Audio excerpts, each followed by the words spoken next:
Hello दोस्तों, एक बार फिर से स्वागत है आप सभी का अतुल्य आरएस ऑनलाइन क्लासेस पर। मैं सुनील बादू प्रस्तुत हूँ लेकर के राजस्थान की कला व संस्कृति। और राजस्थान की कला व संस्कृति के दौरान दोस्तों हम जो हमारा पाठ्यक्रम है उसके अंतर्गत एक बिंदु का अध्ययन कर रहे थे, राजस्थान की चित्रकला। और राजस्थान की चित्रकला के दौरान जो है हम मेवाड़ चित्रकला शैली को संपूर्ण कर चुके थे। इसके आगे की कहानी हम जारी करते हैं इस क्लास के दौरान। तो आप सभी का स्वागत है, सभी का हार्दिक अभिनंदन है और आपके बहुत अच्छे कमेंट आते हैं। तो शुरू करते हैं बच्चों, प्यारे लाडलो, हम क्लास को शुरू करने जा रहे हैं। तो देखिएगा दोस्तों, आज अपने बात कर रहे हैं हाड़ौती स्कूल की। और हाड़ौती स्कूल में जो है आपकी दो चित्रकला शैलियों के बारे में अपन अध्ययन करेंगे। एक तो आपकी है कोटा शैली, समझ में आई दोस्तों, कोटा शैली। और दूसरी कौन सी, बूंदी शैली की बात अपन यहाँ करने वाले हैं। कोटा शैली और बूंदी शैली। तो कोटा शैली में देखिएगा इसके प्रमुख चित्रकार कौन कौन से हैं। तो डालू, इस डालू को आप विशेष रूप से याद रखेंगे क्योंकि डालू जो है इस चित्रकला के अंदर रागमाला का चित्र बनाता है, तो उसका हमें विशेष ध्यान रखना है। डालू, रघुनाथ, रामलाल, लच्छीराम, गोविंद आदि चित्रकार जो हैं किस चित्रकला श्रेणी के हैं, ये जो है कोटा शैली के चित्रकार माने जाते हैं। समझ में आई दोस्तों, कौन सी शैली के चित्रकार माने जाते हैं, कोटा शैली के चित्रकार माने जाते हैं। तो कोटा शैली के चित्रों की बात हमने कर ली है, चित्रकारों की बात हमने कर ली है। इसके बाद हम बात कर रहे हैं बूंदी शैली की। तो बूंदी शैली में जो चित्रकार हैं जिनका नाम विशेष हमें मिलता है, तो आप जो है याद रखेंगे बूंदी शैली के अंतर्गत एक तो है सुरजन, श्री कृष्ण, रामलाल, अहमद अली, साधुराम, ये प्रमुखतः किसके चित्रकार है, बूंदी शैली के चित्रकार जो हैं विशेष रूप से हैं ये, इनका आप ध्यान रखेंगे प्रिय विद्यार्थियों। फिर जो है कोटा शैली में एक अन्य चित्रकार का आप जो है ध्यान रखेंगे, ये जो नूर मोहम्मद लिखा हुआ है ये कौन सी शैली का है, कोटा शैली का चित्रकार है। इस बात का जरा ध्यान रखिएगा, नूर मोहम्मद कौन सी चित्र शैली का है, ये कोटा शैली का है दोस्तों। फिर अपन कोटा शैली पे आते हैं। तो हमने हाड़ौती स्कूल के अंतर्गत दो शैलियों की बात की, एक तो कोटा और दूसरी बूंदी। तो सबसे प्रधान अंतर तो ये बता दूं कि आपके कोटा शैली है वो शिकार प्रधान चित्र शैली है, जिसमें शिकार के दृश्यों को बहुत ज्यादा दर्शाया गया है, यानी राजा रानियों को भी शिकार करते हुए इस चित्रकला में दर्शाया गया है। जबकि बूंदी इसके बिल्कुल विपरीत है। बूंदी में जो है पशु पक्षियों का चित्रण हुआ है और एक चित्रशाला का निर्माण भी करवाया गया था और उसे जो है उसमें चित्रकारों के द्वारा जो है काफी चित्र बनाए जाते थे। एक महल की बात हम आगे करेंगे तारागढ़ दुर्ग के अंदर। तो यहाँ देखिएगा दोस्तों, हमने मेनली बात की है कि कोटा शैली जो है शिकार प्रधान है और बूंदी शैली क्या है, बूंदी शैली में पशु पक्षियों का चित्रांकन मिलता है। और बूंदी शैली के बारे में जब मैं राजस्थान की कला संस्कृति में आपको मुख्यतः उसकी विशेषताएं राजस्थान की कला संस्कृति के दौरान चित्रकला जब मैं पढ़ा रहा था, तब मैंने क्लास के दौरान आपको यह बताया था, चित्रकला की विगत कक्षा में आप जाके देखिएगा, जब विशेषताओं की हम बात कर रहे थे तब मैंने ये बताया था कि राजस्थान के जो चित्रकार हैं वो अपने चित्रों में रेखाओं का प्रयोग नहीं करते। किसका प्रयोग नहीं करते, रेखाओं का। जबकि यहाँ बूंदी शैली में आपको किसका प्रयोग मिलेगा, रेखाओं का प्रयोग मिलेगा प्रिय विद्यार्थियों। किस चीज का प्रयोग मिलेगा, रेखाओं का प्रयोग मिलेगा। तो इस बात का विशेष ध्यान रखेंगे आप। कोटा शैली में बात करते हैं तो प्रमुख जो विषय है इसका कौन सा है, शिकार है। शिकार करते हुए राजाओं के साथ किसको दिखाया गया है, देखिएगा राजाओं के साथ है रानियों को दिखाया गया है, इस बात का विशेष ध्यान रखेंगे। यहाँ जो है कोटा में देखिए झालाओं की हवेली है जो कि भित्ति चित्रों के लिए क्या है, प्रसिद्ध है। और इस हवेली के अंदर जो चित्र बनाए गए हैं, दीवार पे जो चित्र बनाए जाते हैं उसको मैं बता दूं दोस्तों भित्ति चित्र कहा जाता है। समझ में आई दोस्तों, क्योंकि मारवाड़ी में जो भींत है, भींत शब्द दीवार के लिए उपयोग में लाया जाता है, इसलिए जो चित्र यहाँ पे कोटा की जो झालाओं की हवेली है उसकी दीवारों पे जो चित्रण किया गया है उसमें मुख्यतः शिकार के विषय हैं। क्या है, शिकार करते हुए दर्शाया गया है। तो शिकार के चित्र हमें यहाँ पे मिलते हैं। तो शिकार के प्रमुख दृश्य कहाँ मिलते हैं, कोटा की जो झालाओं की हवेली है उसमें हमें शिकार प्रधान चित्र या शिकार प्रधान भित्ति चित्र मिलते हैं। इस बात का विशेष ध्यान रखते हुए हम आगामी बात कर रहे हैं। इसका जो प्रमुख चित्रकार जिसकी बात मैंने पहले भी की है, डालू। डालू ने इस चित्रकला शैली में रागमाला नामक ग्रंथ का चित्रण किया था। कौन से ग्रंथ का, रागमाला जो ग्रंथ है ओवरऑल जो है ऑल ओवर राजस्थान की बात करें तो बहुत सारी चित्र शैलियों में रागमाला के ग्रंथ का चित्रण हुआ है। जैसे मेवाड़ में भी हम विगत बात करके आए हैं कि रागमाला का चित्रण काफी ज्यादा हुआ था। इसके बाद जो है कोटा शैली में भी यहाँ डालू के द्वारा रागमाला को ग्रंथ को चित्रित किया गया और कोटा शैली का ये सर्वोत्कृष्ट ग्रंथ माना जाता है, रागमाला चित्रित ग्रंथ माना जाता है। और इसमें भी शिकार के क्या मिलते हैं, दृश्य मिलते हैं हमें। इसी तरह से बसली का प्रयोग यहाँ किया गया है, बसली या बसलो बोलते हैं इसको। बसलो जो है कागज पर कागज रख के इस तरह की कुछ एक चित्रकारी की जाती है, या मेनली जो बसलो भाग होता है वो किसको कहते हैं अपन, इस तरह से यूं एक जैसे चार्ट तैयार किया गया है चित्र बनाने के लिए। तो इसके अंदर तो ये जो है यहाँ पर तो चित्र बना दिया जाता है दोस्तों, क्या यहाँ पे चित्र बना दिया जाता है। और ये मैंने पहले विगत कक्षा में भी बताया था, ये जो बॉर्डर वाला जो एरिया है जहाँ पे मैं बिंदु डॉट्स बना रहा हूँ, ये आपका बसलो कहलाता है, या इसी को बसली कह देते हैं, समझ में ही दोस्तों, बसलो या बसली के नाम से जाना जाता है। तो बसली का प्रयोग किया गया है। और कोटा शैली में आप देखिएगा महाराव राम सिंह का जो काल था, यानी महाराव राम सिंह का काल था 1661 से लेकर के 1705 के आसपास की जो टाइमिंग पीरियड मिलता है हमें, किसका मिलता है, महारावल राम सिंह का मिलता है। इस समय जो है कोटा शैली ने क्या प्राप्त की, स्वतंत्रता प्राप्त की थी। तो यहां तक किसी प्रकार की कोई दिक्कत नहीं होगी। ये हमने कोटा शैली की बात कर ली कि शिकार के दृश्य हैं। डालू यहाँ का प्रमुख चित्रकार है जिसके द्वारा रागमाला का ग्रंथ जो है चित्रित किया गया था कोटा शैली में। और शिकार प्रधान चित्र शैली है, झालाओं की हवेली में भित्ति चित्र मिलते हैं। ये तमाम बातें अपन कोटा शैली के संदर्भ में कर चुके हैं। आगामी हम बात करते हैं तो कोटा शैली के चित्रकार आप याद जरूर रखिएगा, जिसमें डालू बहुत विशेष है, नूर मोहम्मद है, और आपका रामलाल, लच्छीराम, गोविंद आदि जो चित्रकार हैं वो इसके अंतर्गत हमें मिलते हैं। नेक्स्ट आगामी बात करते हैं दोस्तों, तो देखिएगा आगामी हम बात करते हैं बूंदी शैली की, जो कि पशु पक्षियों का चित्रण है। भित्ति चित्रों के लिए भी प्रसिद्ध जानी जाती है। तारागढ़ दुर्ग में आपको पता है कि बरसिंघाड़ा के द्वारा एक दुर्ग का निर्माण जो है तारागढ़ बनवाया गया था। तारे की आकृति के समान होने की वजह से उसे तारागढ़ कहा गया। और बाद में उमेद सिंह के द्वारा भित्ति चित्रों का जो है वहां पे निर्माण करवाया गया, और वो स्वर्ण काल कहलाता है, उमेद सिंह का काल। तो देखिए दोस्तों, अपन बूंदी शैली की बात करते हैं। आपके लिए बिल्कुल मैं लिख के लाया हूं, आपको कोई दिक्कत नहीं है, आपको किसी प्रकार से कुछ भी नहीं लिखना है। तो आपको मैं भी सभी को विजिबल है। हम बात कर रहे हैं किसकी, बूंदी शैली की। तो बूंदी शैली में देखिएगा दोस्तों, इसकी विशेषताएं कि पशु पक्षियों का चित्रण है। ये मेनली इसकी क्या है, विशेषता है जिसकी बात अपन कर रहे हैं। इसकी क्या है, विशेषता है कि यहाँ जो है पशु पक्षियों का क्या है, चित्रण है। भित्ति चित्रों के लिए ये क्या है, प्रसिद्ध है। तो आप पशु पक्षियों वाली बात ज्यादा याद रखना, क्योंकि यहाँ पे जो है नाचते हुए मोर के भी साक्ष्य हमें मिलते हैं। हालांकि मोर का चित्रण बहुत सारी चित्रकला शैलियों में हुआ राजस्थान में, लेकिन नाचते हुए मोर का चित्रण जो है केवल बूंदी शैली में हमें देखने को मिलता है। और भित्ति चित्र भी मिलते हैं। यहाँ पे देखिएगा एक दुर्ग है तारागढ़, बूंदी के अंदर तारागढ़ दुर्ग, और इस तारागढ़ के अंदर एक महल है जो कि चित्रों के लिए बहुत ही प्रसिद्ध है, अपने चित्रों के लिए। यानी जिन इस महल की दीवारों पे बहुत सारा अच्छी तरीके से चित्रांकन किया गया है, जिसे हम भित्ति चित्रकला कहते हैं। और ये उमेद सिंह के द्वारा, उमेद सिंह के काल में करवाया गया था। तो इसलिए महाराजा उमेद सिंह का जो काल था वो बूंदी चित्रकला में भित्ति चित्रण कला का स्वर्ण काल के नाम से जाना जाता है। इन्हीं के काल में जो है काफी वृद्धि हुई थी चित्रों में। फिर जो है हरे रंग की प्रधानता है बूंदी में। कौन से रंग की प्रधानता है, इस बात का विशेष ध्यान रखेंगे कि हरा रंग जो है प्रधान है बूंदी चित्रकला शैली में राजस्थान की। फिर हमें मिलता है दरबारी चित्रण। दरबारी चित्रण की मैं बात कर चुका हूं पीछे भी। राजस्थान की चित्रकला में जब मैं आपको विशेषताएं बता रहा था, तब मैंने आपको उदाहरण दिया था जूनागढ़ दुर्ग का। और जूनागढ़ दुर्ग आप सभी को ज्ञात है कि बीकानेर जिले में है, जो कि राय सिंह के द्वारा 1590 ईस्वी में निर्मित है। और वहां पर जो है हमें एक मिसल दरबार में पंक्तिबद्ध बैठने का एक तरीका होता है जिसे मिसल कहा जाता है, उसका चित्र मिलता है, जिसमें मंत्रीगण दो लाइनों के अंदर बैठे और सामने सिंहासन पे राजा बैठा हुआ है, इस तरह का चित्र मिलता है। तो दरबारी चित्रण का जो है उल्लेख हमें बूंदी चित्रकला शैली में भी देखने को मिलता है। ये प्रमुख विशेषता भी है राजस्थानी चित्रकला की। और नायिका भेद के चित्रण, नायिका भेद पर क्या किया गया है, चित्रण किया गया है बूंदी शैली में, इस बात का विशेष ध्यान रखें। और सबसे ज्यादा रंगों में मैंने हरे रंग की तो बात की, लेकिन सोने और चांदी के शाही का प्रयोग, सोने व चांदी की शाही का प्रयोग कौन सी चित्रकला शैली में मिलता है हमें, तो बूंदी शैली में। ये सारी की सारी तमाम विशेषताएं हैं बूंदी चित्रकला शैली की, जिसका आपको विशेष ध्यान रखना है। मोर का चित्रांकन यानी सभी शैलियों में हुआ है, पहले ही बता चुका हूं, लेकिन नाचता हुआ मोर आपको केवल कहां मिलेगा, बूंदी चित्रकला शैली में चित्रित हुआ है। और यहाँ पे कजली तीज के चित्र मिलते हैं, क्योंकि कजली तीज आपको पता है कि दोस्तों बूंदी की प्रसिद्ध है, जबकि एक और तीज आती है हमारे यहाँ जो कि जयपुर की प्रसिद्ध है। समझ में आई बात, कजली तीज बूंदी की प्रसिद्ध है और दूसरी तीज कहाँ की प्रसिद्ध है आपकी, वो है जयपुर की प्रसिद्ध, जिस समय महिलाओं के द्वारा झूला वगैरह लिया जाता है। तो इस तरह से जो है आपको विशेष ध्यान रखते हुए पढ़ना है दोस्तों। तो बूंदी चित्रकला शैली हमारी यहाँ संपन्न होती है। इसके बाद हम नेक्स्ट आगामी स्कूल की बात करते हैं।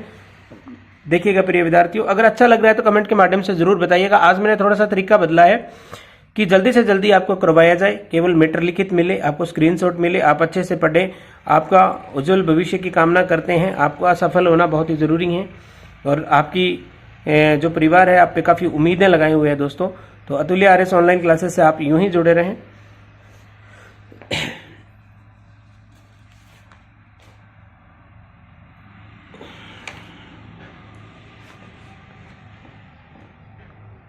फिर हम बात कर लेते हैं दोस्तों चित्रकला शैली में मारवाड़ पेंटिंग्स की।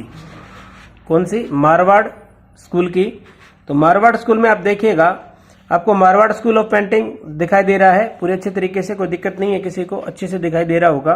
क्योंकि कल बच्चों की शिकायत आ रही थी, मैं लिख के समझा रहा था तो वो कह रहे थे कि सर थोड़ा दिखाई नहीं दे रहा है। आज में भी अच्छे से दिखाई दे रहा है आप लोगों को।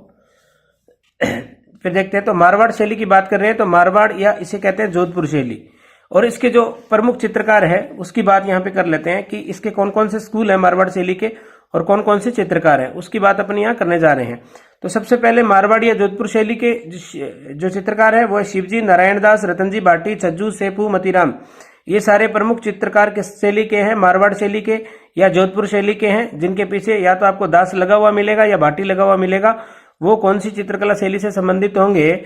मारवाड़ शैली से या जोधपुर शैली से। और इसी स्कूल में कुछ अन्य शैलियां हैं जिनकी बात कर रहे हैं, तो बीकानेर शैली इसी का एक भाग है, और जिसके चित्रकार हैं आसिर खां, मोहम्मद खां, रुकनुद्दीन, अली रजा, मुन्नालाल, चंदूलाल, मुकंद। ये सारे के सारे चित्रकार कौन सी चित्रकला शैली के हैं?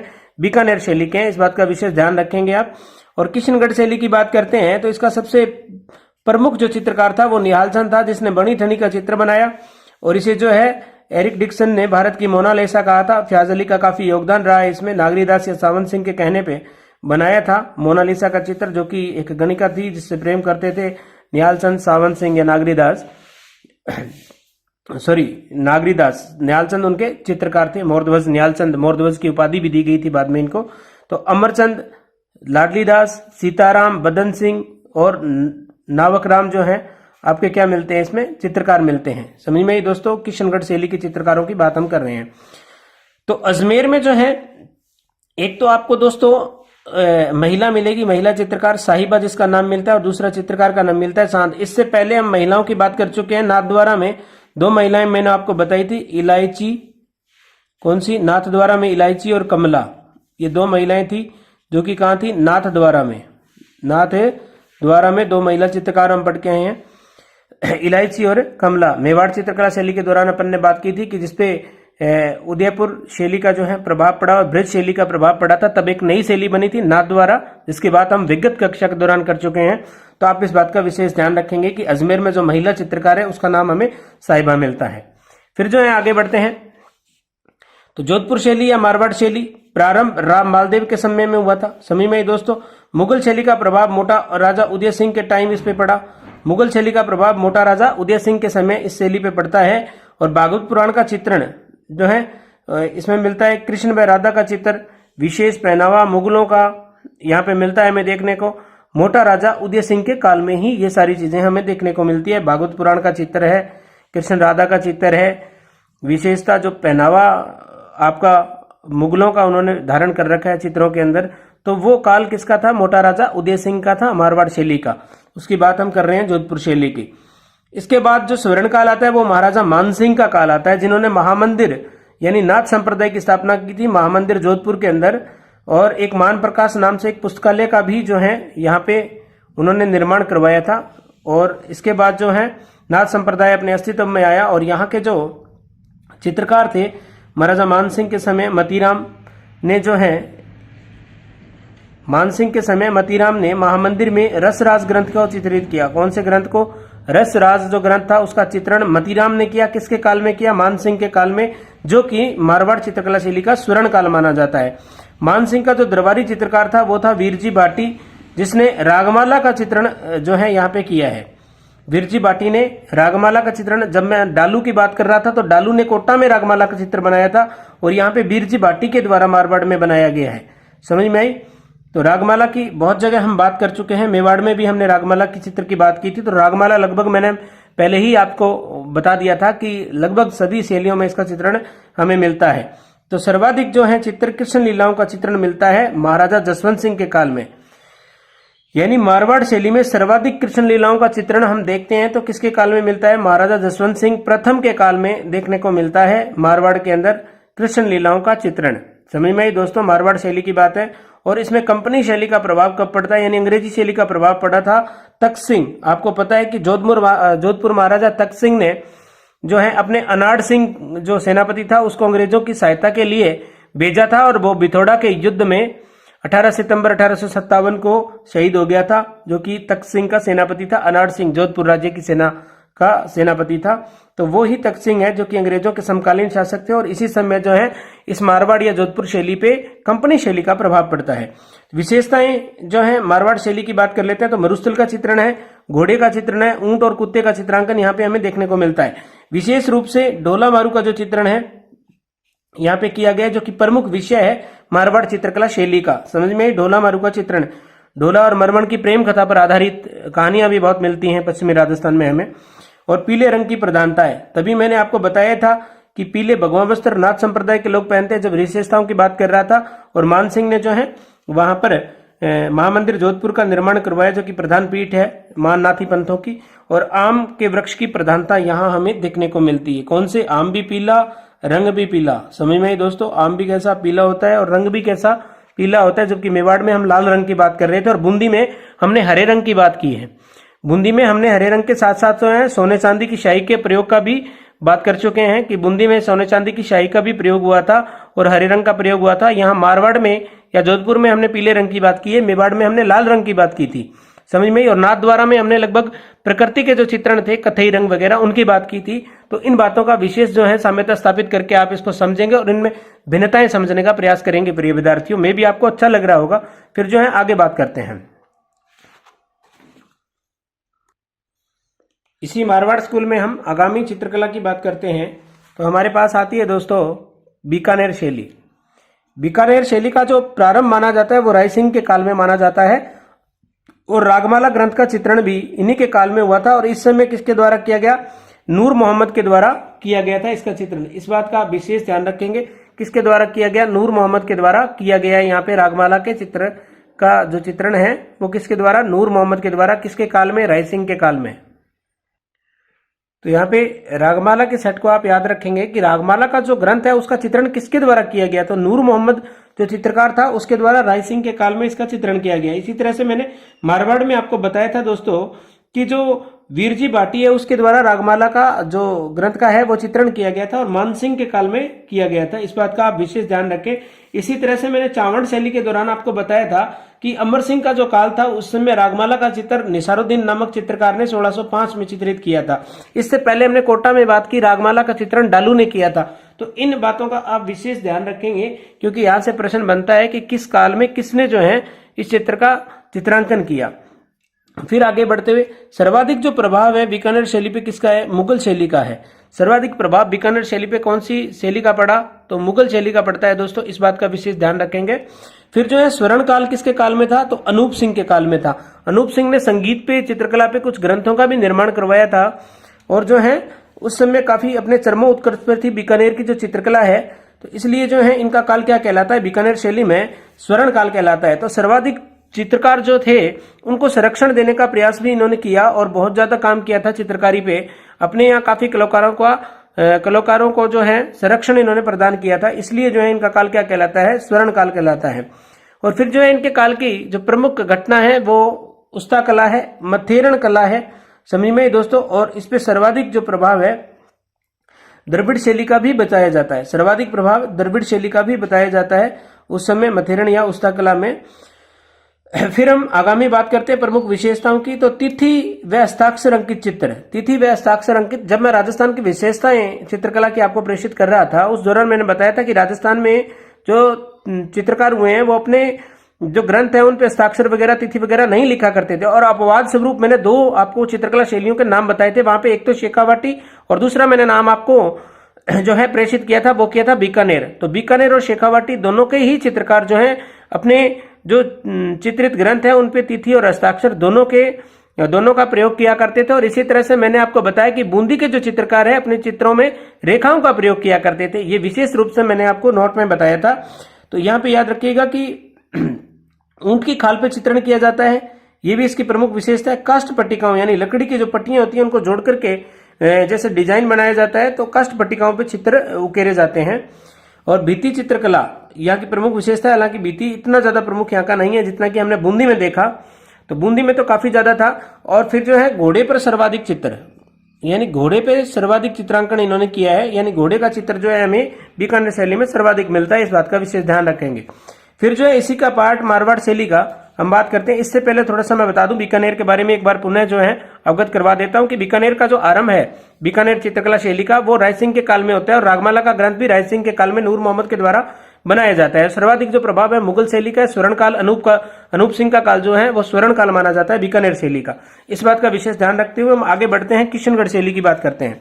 तो किशनगढ़ शैली को जो प्रकाश में लाए वो एक तो व्यक्ति था एरिक डिक्सन और दूसरा था फयाज अली। समझ में 1941-42 के दौरान की ये बात है। और बाद में जो है एक व्यक्ति हुआ मोरध्वज न्यालचंद, उसने एक चित्र बनाया, यहाँ बनी ठनी का चित्र बनाया था।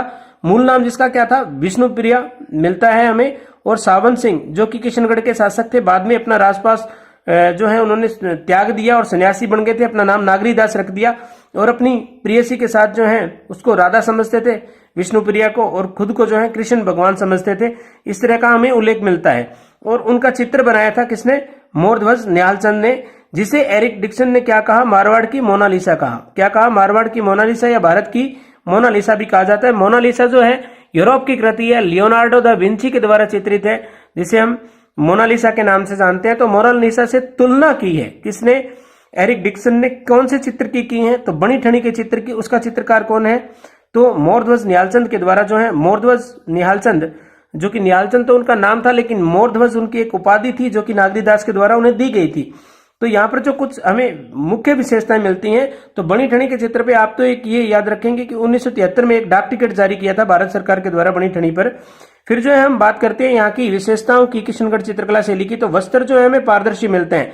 कैसे मिलते हैं, यहाँ पे वस्त्र पारदर्शी मिलते हैं प्रिय विद्यार्थियों। तीखी नाक मिलती है, बेसुरी आभूषण का प्रयोग होता है। बेसुरी नाक का आभूषण होता है दोस्तों, किसका आभूषण भी आपके जो है टॉपिक लगा हुआ है। तो बेसुरी जो है नाक का आभूषण होता है। तीर कमान के समान नेत्र है, यहाँ हाथ में कमल का फूल है, तो कमल का चित्रांकन भी हमें यहाँ मिलता है। नाथद्वारा में भी हमें थोड़े से कमल के चित्रांकन मिलते हैं, लेकिन यहाँ हाथ में कमल का चित्र, इस बनी ठेली की विशेषताएं बता रहा हूँ कि इसके हाथ में एक तो कमल है और नाक में कोका पहना हुआ है। बेसुरी आभूषण का प्रयोग इसने किया है। पारदर्शी वस्त्र है और तीखा नाक बताया गया है। इस तरह का यूं यहाँ पे थोड़ा सा मैं चित्रांकन करके आपको बता देता हूं। तो देखिएगा दोस्तों,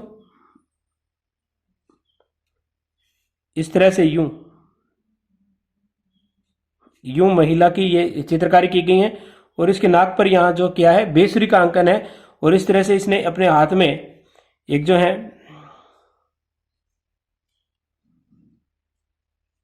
कमल का फूल ले रखा है। समझ में, इस तरह का चित्रांकन हमें मिलता है। पारदर्शी वस्त्रों का जो है यहाँ पे चित्रांकन किया गया है।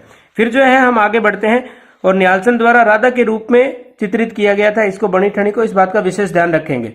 फिर हम आगे बढ़ते हैं दोस्तों, तो वल्लभ संप्रदाय से प्रभावित है। वल्लभाचार्य का आप सभी जानते हो कि वल्लभ संप्रदाय की स्थापना उन्होंने की थी और बाद में वल्लभ संप्रदाय में ही वल्लभाचार्य के एक बेटे हुए थे विठलनाथ, जिन्होंने अष्टछाप मंडली की स्थापना 1565 में की थी।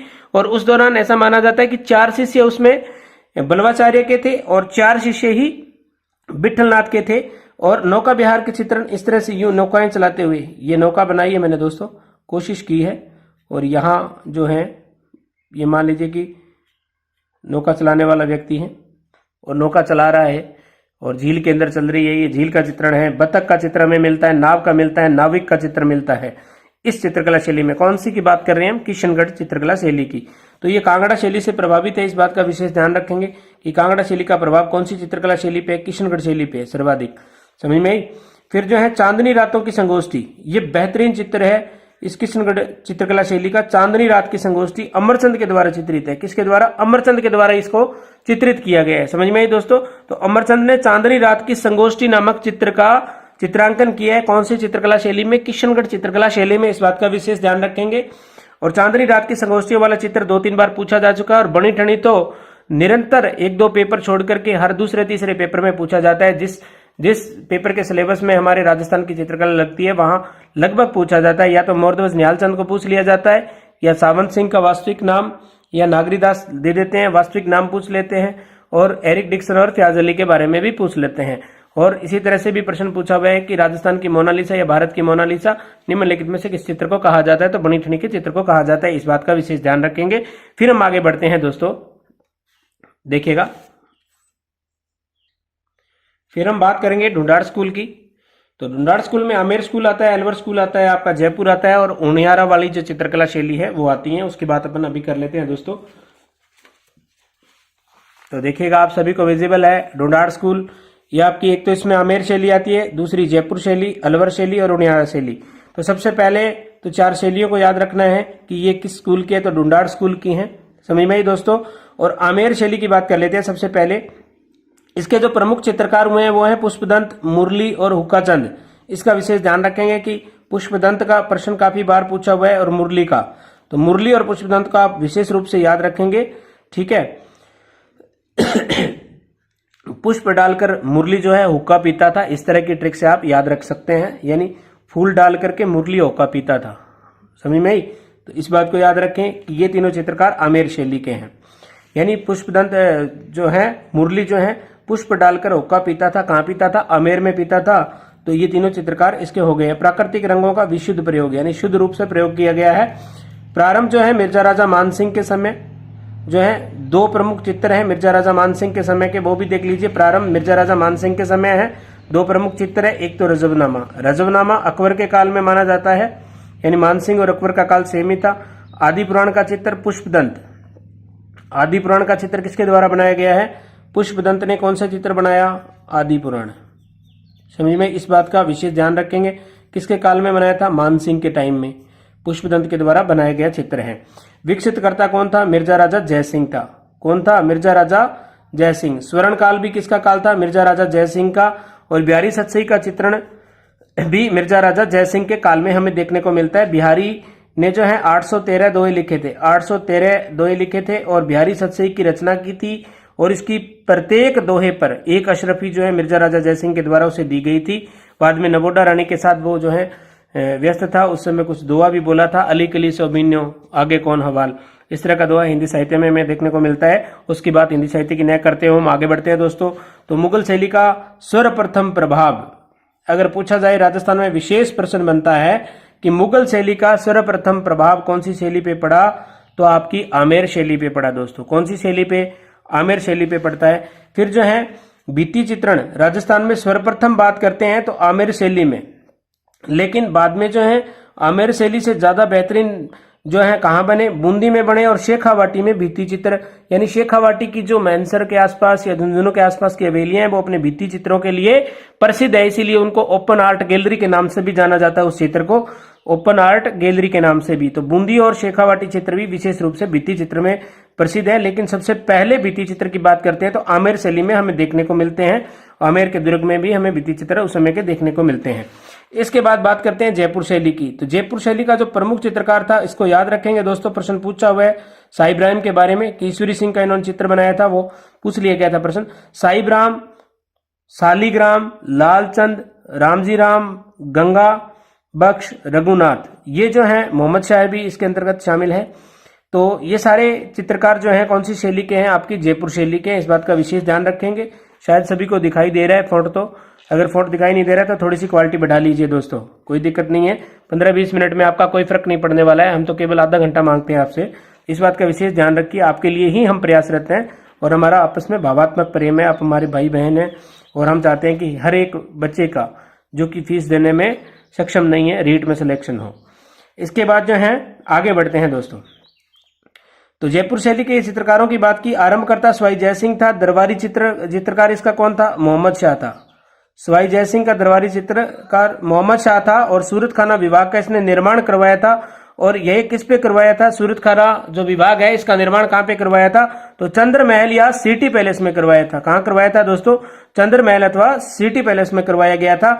और बाद में जो है रजबनामा पर, जो कि महाभारत का अनुवाद है, रजबनामा पर चित्रण किया था किसके द्वारा, मोहम्मद शाह के द्वारा किया गया था। ये भी सवाई जयसिंह के काल की घटना है जो कि जयपुर शैली में हमें देखने को मिलती है। इसके बाद हम बात करते हैं साहिब राम की।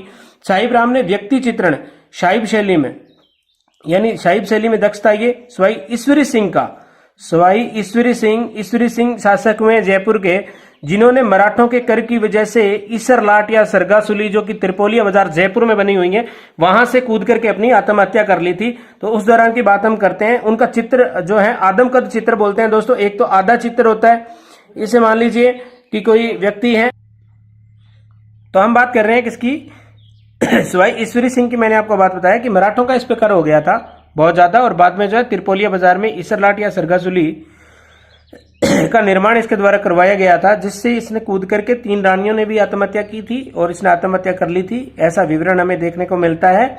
और शाह इब्राहिम ने इसका आदमकद चित्र बनाया था। समझ में? आदमकद चित्र किसे बोलते हैं, थोड़ा सा मैं यहाँ पे आपको दर्शाऊंगा दोस्तों, ये देखिएगा।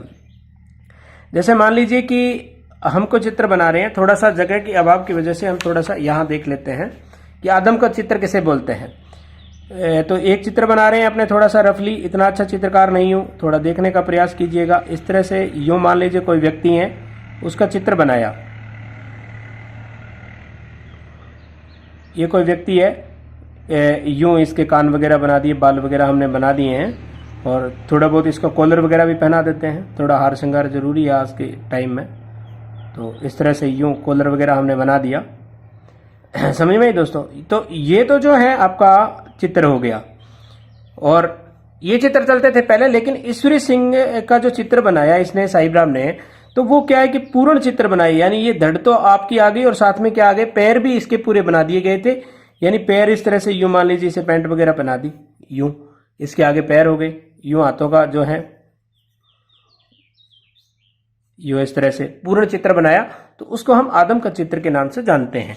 इस बात का विशेष ध्यान रखिएगा कि आदमकद चित्रों की शुरुआत भी आमेर चित्रकला या जयपुर चित्रकला शैली से मानी जाती है। तो ईश्वरी सिंह का आदमकद चित्र बनाया था, किसने बनाया? शाह इब्राहिम ने बनाया था। समझ में आई बात? इस बात को विशेष ध्यान रखेंगे, शाह इब्राहिम को आप इंपॉर्टेंट है, इसको ध्यान से जरा देख लीजिएगा, प्रश्न आने की पूरी संभावनाएं यहीं से रहती है, जो प्रमुख चित्रकार हैं। तो लालचंद जो है पशुओं की लड़ाइयों के चित्र इसने बनाए थे। किसके बनाए थे दोस्तों? लालचंद ने पशुओं की लड़ाइयों के चित्र बनाने में ये बहुत ही दक्ष व्यक्ति था, और चौगान खेलते हुए जो है, चौगान के खेल में जैसे हाथियों की लड़ाई वगैरह होती थी, उसके चित्र भी इसने बनाए लालचंद ने। तो पशुओं के चित्र जो है ज्यादातर आमेर शैली के अंदर, इस जयपुर शैली के अंदर जो है दोस्तों, किसके द्वारा किया गया? लालचंद के द्वारा किया गया। यानी आमेर शैली नहीं है दोस्तों, इस बात का ध्यान रखें, जयपुर शैली है। लालचंद और शाह इब्राहिम दोनों कौन सी शैली के हैं? जयपुर शैली के। जबकि पुष्पदंत जो है, मुरली जो है पुष्प डालकर होका कहाँ पीता है? आमेर में पीता है, तो वो आमेर शैली के थे। और ये जो है शाह इब्राहिम जिसकी बात अपन कर रहे हैं, जिसकी बात अमरचंद की, लालचंद की हमने बात की, तो ये कहाँ के? जयपुर शैली के। इस बात का विशेष ध्यान रखें। स्वर्ण काल किसका था? स्वाई प्रताप सिंह का समय। समझ में आई बात? स्वाई प्रताप सिंह हवा महल वाला, समझ में आई, जिसमें काफी सारी 953 खिड़कियां मिलती हैं, 365 जाली झरोके मिलते हैं, गणगौर का आयोजन होता था, यहाँ से सवारी निकलती थी, महिलाएं देखती थी। इतिहास में नहीं घुसेंगे दोस्तों, वापस बाहर आ जाइए अपनी चित्रकला में।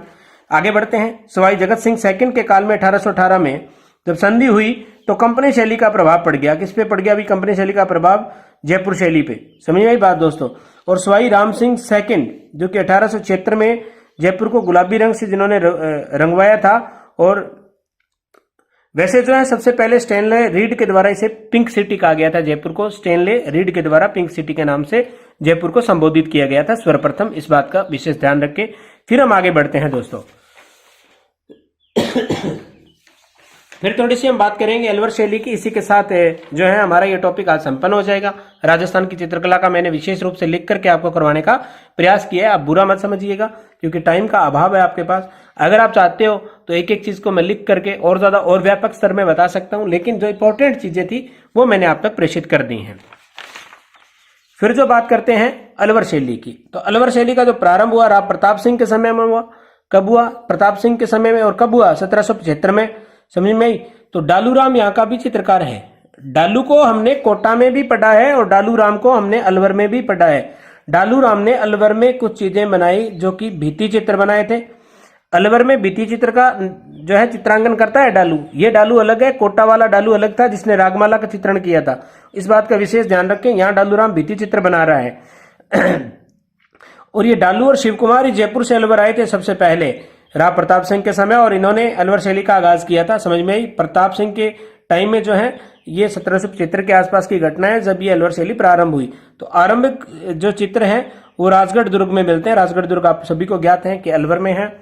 फिर जो है प्रमुख चित्रकारों की बात कर लेते हैं। गुमान अली है, बलदेव है। डालू को याद रखेंगे आप, डालू को विशेष रूप से याद रखेंगे। शालिग्राम काफी बार प्रश्न पूछा हुआ है इनमें, शालिग्राम का। और डालूराम, ये जो है बलदेव पे भी प्रश्न आया हुआ है, क्योंकि एक समूह में चयन करवाया था कि कौन से जो है अलवर शैली के चित्रकार हैं। समझ में आई? तो इनका विशेष ध्यान रखेंगे, शालिग्राम, बलदेव, डालूराम का। बाकी आपको सभी को छोटे लाल है, चाहे वो गंगालाल है, चाहे वो बख्शाराम है, आपका उसका ध्यान रखते हुए पढ़ना है।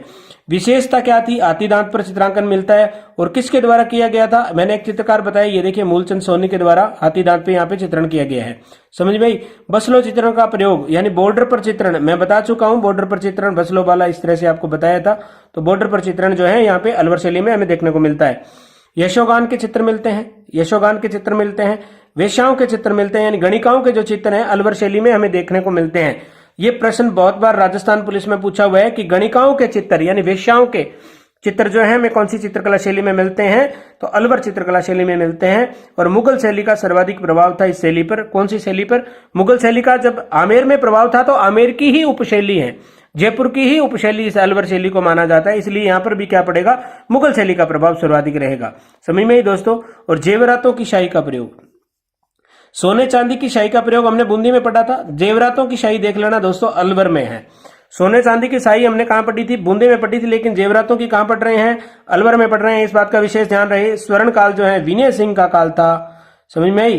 विनय सिंह, और विनय सिंह के समय शेख सादी ने गुलिस्ता ग्रंथ का चित्रण, समझ में आई, जो कि जेवरातों की शाही का चित्रण है। समझ में आई?